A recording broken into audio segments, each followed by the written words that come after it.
Selamat berjumpa kembali di dalam layanan audio Sahabat Perjalanan. Hari ini adalah hari Kamis 4 Agustus 2022. Tema renungan kita dengan judul Satpam Kehidupan. Satpam Kehidupan. Firman Tuhan terambil dalam Lukas 21 ayat yang ke-34. Demikian bunyi firman Tuhan. Jagalah dirimu supaya hatimu jangan syarat oleh pesta pora dan kemabukan, serta kepentingan-kepentingan duniawi, dan supaya hari Tuhan jangan dengan tiba-tiba jatuh ke atas dirimu seperti suatu jerat. Mari kita berdoa. Bapa yang di dalam surga, Satpam, satuan pengamanan yang sangat menolong lingkungan rumah yang ada di sekitar kami, dan biarlah satuan pengamanan ini juga adalah bagian yang menjaga kehidupan kami agar tetap benar di dalam Tuhan. Dalam nama Tuhan Yesus kami berdoa. Amin. Shalom sahabat perjalanan ya, di dalam nama Tuhan Yesus Satpam Kehidupan. Kita sangat terbiasa mendengar yang namanya Satpam, yaitu satuan pengamanan. Mengapa disebut satuan? Karena biasanya lebih dari satu orang. Dia bisa 2 atau 3 yang menjadi satuan pengamanan. Satuan pengamanan atau Satpam di Indonesia cukup menarik. Sekarang pakaiannya sudah mirip dengan polisi. Kadang-kadang saya melihat tidak ada bedanya, sama-sama coklat. Sahabat perjalanan, mengapa kepolisian membuat seragam yang mirip dengan kepolisian yang dikenakan kepada Satpam? Mungkin para ahli psikolog dan sosiolog mengatakan agar wibawa dan tingkat kepercayaan diri dari Satpam itu semakin meningkat, dan orang yang kemudian pencuri yang malam-malam akan mencuri itu lebih mengurungkan niat daripada dengan satuan pengamanan dengan warna biru yang terdahulu. Sekarang itu mirip dengan kepolisian. Dan dari survei ternyata faktor ketertiban, faktor menurunnya kejahatan itu terjadi setelah ada pergantian seragam ini. Sahabat perjalanan, hal ini cukup menarik sekali. Itu berbicara tentang Satpam yang ada di dalam keseharian kita. Lalu apa yang terjadi? Setelah kemudian berpakaian yang mirip dengan kepolisian, apa yang diharapkan? Yang diharapkan tentu pakaian satu hal, namun kinerja. Beberapa kasus dari jemaat yang saya layani sahabat perjalanan, rumahnya kebongkaran bukan oleh pencuri, tetapi justru oleh Satpam yang ada di lingkungan rumahnya sendiri, yang sedang shift, yang sedang tidak bertugas saat itu. Dia mengambil barang rumah penduduk lewat juga posisi pengamanan yang ada di sana. Entah bagaimana, tapi akhirnya kemudian tertangkap. Sahabat perjalanan, kita bertemu dengan dua hal. Bahwa Satpam yang baik adalah tentu dengan pakaian yang baik, bukan pakai pakaian sipil atau preman. Satpam yang baik pun setelah berpakaian Satpam, juga jiwanya memang adalah harus jiwa seorang Satpam, satuan pengamanan. Maka kita akan rasa aman dengan Satpam yang seperti demikian. Itu Satpam dalam kehidupan real. Bagaimana yang dimaksud dengan Satpam kehidupan? Sahabat perjalanan, siapa yang harus diamankan dalam kehidupan ini?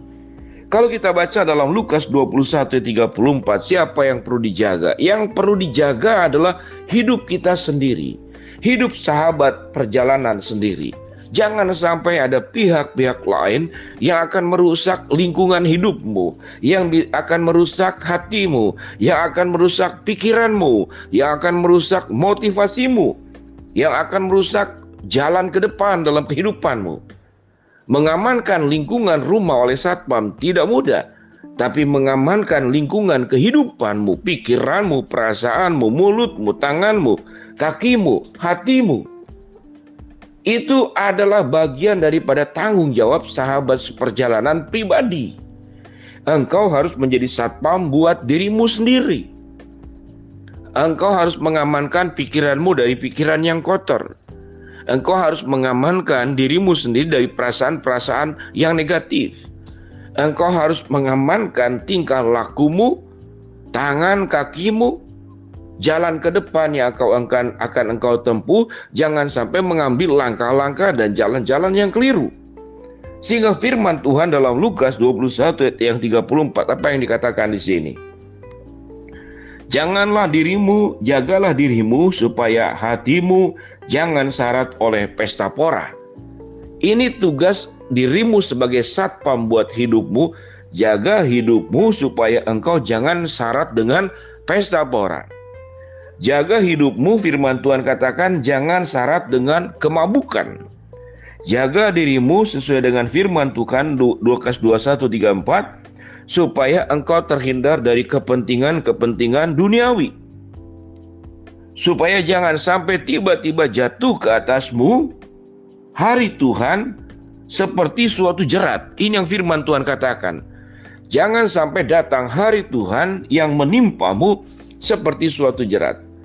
Sahabat seperjalanan, ilustrasi tentang satpam yang ada dalam lingkungan rumah, dan engkau menjadi satpam buat kehidupanmu sendiri. Kalau kita bertemu dengan satpam yang tidak menjalankan tugas dengan baik, yang tidak bisa memberikan keamanan, yang tidak bisa menjaga lingkungan rumah, kita akan pecat, kita akan berhentikan, kita akan ajukan kepada rukun RT atau RW agar dipecat. Dan kita akan marah dan tidak suka dengan satpam seperti demikian. Namun, bagaimana engkau menjadi satpam buat dirimu sendiri? Apakah engkau menjadi seorang satpam yang baik? Agar engkau terhindar dari apa yang firman Tuhan katakan. Jagalah dirimu supaya hatimu jangan syarat oleh pesta pora dan kebamukan, serta kepentingan duniawi. Dan supaya hari Tuhan jangan dengan tiba-tiba jatuh ke atas dirimu seperti suatu jerat. Sahabat seperjalanan, menjaga kehidupan agar tidak jatuh dalam dosa. Baik dosa kemabukkan, dosa perjudian, dosa perzinahan, dosa pencurian, dosa dengan kata-kata, dosa tidak mengingat dan meninggalkan Tuhan, kemudian dosa kepada manusia. Yang kau lakukan kepada manusia, melukai, merendahkan, melupakan orang-orang yang pernah menolong kita. Namun pada saat kita berkecukupan, orang tersebut mengalami masalah, kita lupa untuk melakukan sebuah tindakan balas kasih yang pernah dilakukan oleh dirinya.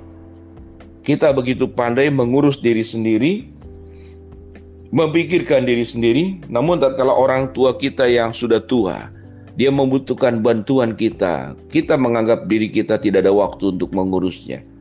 Ada banyak dalam kehidupan nih sahabat seperjalanan. Kita menjadi seorang satuan pengaman, menjadi satpam yang baik buat hidupmu sendiri sebelum engkau memberkati orang lain.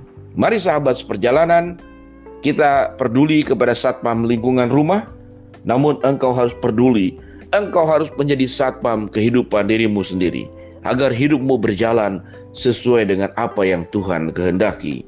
Mari kita berdoa. Bapa dalam surga, terima kasih buat kebenaran firman Allah dengan inspirasi tentang satpam dalam lingkungan rumah, dan kami dipanggil menjadi satpam kehidupan buat diri kami sendiri.